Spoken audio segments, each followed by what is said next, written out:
চলুন দেখে নিই আমাদের আজকের নতুন রেসিপি। আজ আমি নিয়ে চলে এসেছি একটা নতুন রেসিপি, যেটার নাম হলো দই চিকেন। অল্প কড়াইতে প্রথমে জল নিয়ে নিন।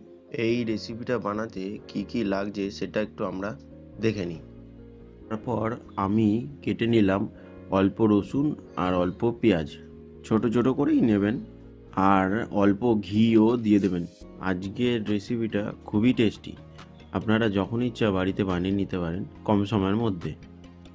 আমার এই রেসিপিতে ঘিয়ের গুরুত্বটা খুবই বেশি। ঘি না দিলে এই রকম যে টেস্ট সেটা আপনারা পাবেন না।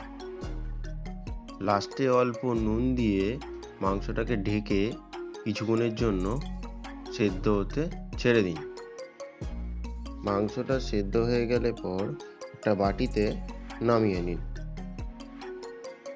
পর কড়াইটা ধুয়ে আবার বসিয়ে দিন ওভেনে। এরপর দেখে নিই মশলাটা করতে কি কি লাগছে।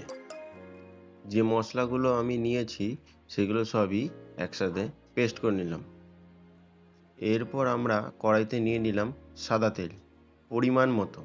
তারপর কড়াইতে দিয়ে দিলাম একটু তেজপাতা আর একটু শুকনো লঙ্কা। এরপর আমাদের পেস্ট করা মশলাটা কড়াইতে দিয়ে দিন। ধোয়া হয়ে গেলে পর ওর মধ্যে অল্প নুনও দিয়ে দিন। এগুলো দেওয়া হয়ে গেলে পর অল্প কচুরি মেথি মশলার মধ্যে দিয়ে দিন। লাস্টে অল্প চিনি আর দই দিয়ে মশলাটাকে ভালো করে নেড়ে নিন। চিনিটা দেওয়ার ফলে কালারটাও সুন্দর আসবে এবং টেস্টটাও খুব ভালো লাগবে। যারা মিষ্টি খেতে ভালোবাসে তারা দিতেই পারে আর একটু বেশি। মশলাটা ভালো করে নেড়ে নেওয়ার পরে বাটিতে রাখা মাংসটা ওটা কড়াইতে দিয়ে দিন।